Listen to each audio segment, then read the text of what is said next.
Στη φάση.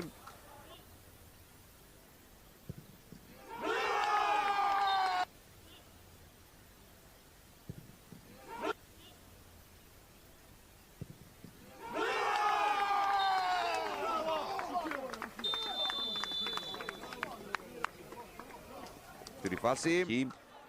Θα γυρίσει και θα τελειώσει με πολύ ωραίο τρόπο για το 0-3 την φάση. Βλέπετε εδώ πως τριφογυρίζει ο Μπουιούπι.